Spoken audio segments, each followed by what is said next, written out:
বিগত জাতীয় সংসদ অধিবেশনের লক্ষ্য করেছি যে সরকার দল, বর্তমান সরকার, তারা সেই গণভোট এবং গণরায় এবং এক কথায় বলতে গেলে যে ঐক্যমত সকল রাজনৈতিক দলের এবং গণবিপ্লবের গণ অভ্যুত্থানের যে প্রধান প্রত্যাশা ছিল সংস্কার হবে, সেই সংস্কারের পিছনে সরকার ছুরিকাঘাত করেছে এবং সংবিধান সংশোধনী কমিটি করে তারা মূলত গণরায়ের সাথে নির্মম তামাশা করেছে।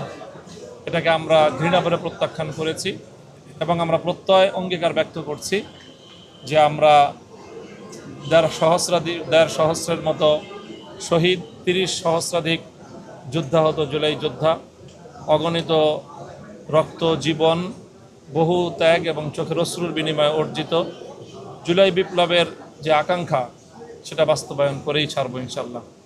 আমরা আশা করি যে আমাদের দীর্ঘ সংগ্রামের সহযোদ্ধা বিএনপি সঠিক পথে ফিরে আসবে এবং গণরায়ের সাথে তারা যে প্রতারণার আশ্রয় নিচ্ছে সেই বিপজ্জনক পথ বিএনপি পরিহার করবে।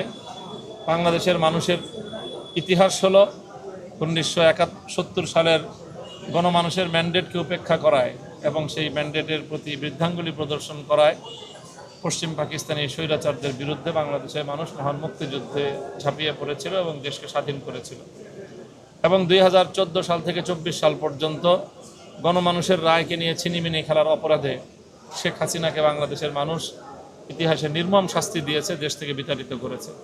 আমরা আশা করব শহীদ প্রেসিডেন্ট জিয়াউর রহমান, বেগম খালেদা জিয়ার উত্তরসূরি জনাব তারেক রহমান সেই ভুল পথে পা বাড়াবেন না।